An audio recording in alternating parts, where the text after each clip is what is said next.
Hello, and today I have a treat for my channel because I have with me none other than my good friend Chris, who any one of you who used to watch my old channel will know Chris because he was featuring on it quite a bit, because him and I are good friends and we get together and we chat about UFOs and shit. Yeah, we do.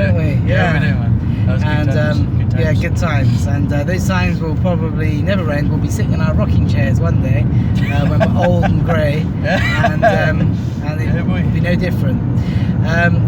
So anyway, what I want to do is today I want to take things to the next step, because the last video we were talking about UFOs, obviously, but we were talking about reliable evidence of the existence of UFOs, and let me just stress yet again, UFOs as in extraterrestrials, not UFOs in general, because we know that doesn't always involve extraterrestrials.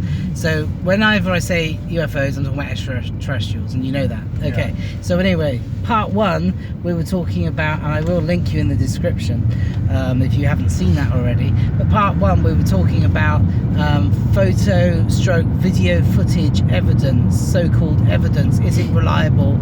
Can it on its own prove the existence of UFOs? And the answer was unfortunately not, because of the few that spoil it for everyone by thinking they're funny, creating fake footage and fake videos and all that shit. So anyway, so yeah, it's unfortunate. However, with that said, there is like a few, even to the amateur person, because we're not all Photoshop experts or software experts, video editing experts, we can't all notice these things, but even to the humble amateur ordinary folk like you and I, there's a couple of things that we can kind of take into consideration when looking at video footage to determine whether to write it off straight away as fake or not. Yeah. But anyway, I'm not going to get too much into that, because I want to move on to the next subject, which is radar evidence. So radar evidence is another thing to consider when we're looking at, you know, proof of UFOs, and there's a whole lot more to come after that. We're going to cover each specific thing per video so that we can focus on it. So Chris, yeah, like, what do you think about, like, do you know anything about radar evidence for UFOs? What's your thoughts? No, this is not my area of expertise. I don't know a lot about it. But what I do know is that if there's any radar evidence that supplements or complements or goes hand in hand with a UFO sighting in the general area, usually that holds, it lends credibility to the report, put it that way, because that goes to tell you that something there and it was solid. That's as far as that goes. But you got to remember, radar evidence nowadays, radars are so well built, so finely tuned, that they can even pick up like a round from a rifle, for example. They pick that up, or a missile, or an RPG, things like that. Yeah. So they're quite sensitive. So even a flock of birds could trigger off a radar. It could come up on a radar screen, I would imagine, these days. But yeah. Okay. But when it comes to radar evidence, I think it does lend credibility to any report that we've had. Yeah. Oh, good. Yeah, because it's been said that, well, it used to be said many years ago, before technology, well, not before modern day technology, that a picture doesn't lie, and now we know that a picture does lie. A picture can tell many lies now. Pictures can tell many lies. So my question is that can a radar record tell a lie? That's a very good question. You can certainly, for training purposes, you can simulate an object on the screen. That's as far as that goes. If it's a live feed, it'll be very, very hard to fabricate an image or a track or an object on the screen. Yeah. But also the thing is that when we're talking about because like lay people, like ordinary folk like you and I, we don't have radars in our houses. No. But like, airports, military, just airports really.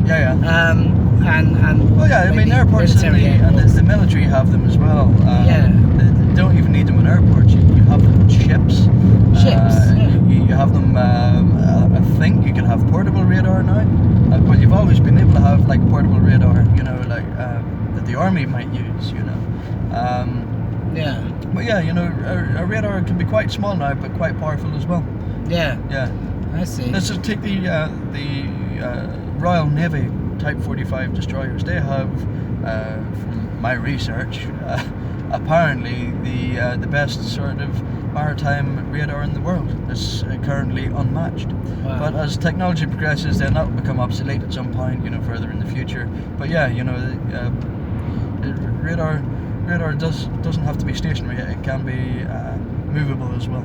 Oh, okay, sure. But I mean, like, you would like to think that military, airports, you know, ships, you know, these types of professionals that have their radars for whatever purposes, Yeah. that they wouldn't be into the business of pranking, telling lies, Oh having no, they a wouldn't. joke. Quite the opposite, actually. They'll be use it for misinformation. So if something unidentified, perhaps a secret craft being tested, or maybe an extraterrestrial craft, they can say, well, we've got radar evidence here, and we did have a weather balloon or something in the vicinity at the time. That's as far as they can go as fabricating, but they can't fabricate any footage or any pictures on their screens.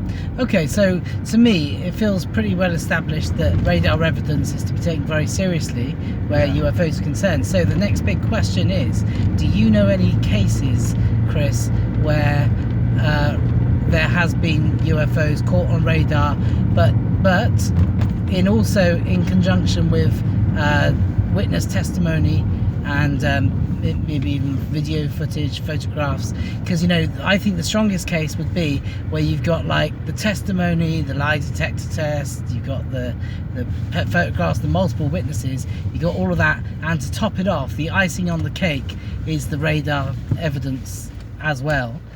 So are there any incidences that you know of that you've got all of that?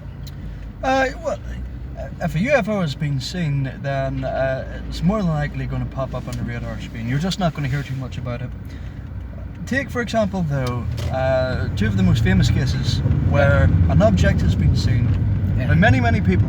It's been documented, it's been recorded, it's on official record, and it's also on radar as well. Yeah. One close to home, Rendlesham Forest. Yeah, that's a good one. Yeah. As you know, back in the 80s, just outside Ipswich, there's this I think it's an army base now, but it used to be an Air Force base, joint owned by the RAF and USAF. Mm-hmm. And you know, the story goes like this: United States Air Force officer, or sentry, whatever he was, saw a light descend into the trees just outside of the perimeter on the east side. He left through the east gate to go take a look. Yeah. He saw an object there. His radio wouldn't work, so he had to go back in and report it. Long story short, obviously they put out lots of information saying it wasn't extraterrestrial. There was nothing there to begin with, or hallucinating, or it was a meteorite or something like that. This thing, eventually it was revealed that it came out on radar as well. A radar operator had saw that, and not only that, in the weeks previous, that strange lights were seen in around the vicinity as well by civilians, also caught on radar as well. Another one to look at is the Washington incident, if you can remember, where several bright silvery discs at night time flew over Washington DC. Yeah, that is a famous one. Nobody can explain that one. Wasn't it for several nights as well? It was for several nights as well. US Air Force tried to come out and say, well, it was a strange weather phenomenon. It was the reflection of car headlights and street lights in the sky, that the air was bent in such a way that it made it look as if it was in the sky. Yeah. Guess what came out?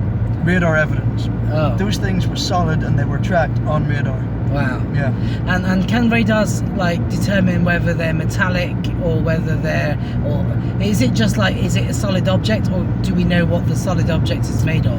I really don't know, because again, my expertise doesn't lie in radars. Well, no, but of course, I would imagine that it probably couldn't tell you the makeup of the craft. That's probably down to maybe the person who watches the screen, maybe an interpreter, or maybe that's why if they see something that they don't know, that they can't identify, that's why they'll scramble jets. Yeah. I don't think I can tell you the composition of the craft. I think it might be down to somebody whose job is to identify certain caricatures and traits of the object.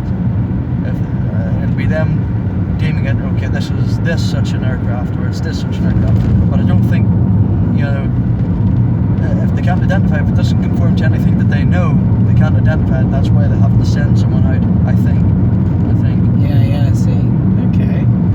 Well, it's been interesting, and I personally draw the conclusion that as much as possible, where we can get radar confirmation where there's been a sighting, that we should endeavour to obtain that, because radar evidence is pretty solid. Yeah. That's my conclusion. That's what I think. But no doubt you do. Like I said, yeah. I mean, if it comes to a UFO case, it really adds a lot of weight behind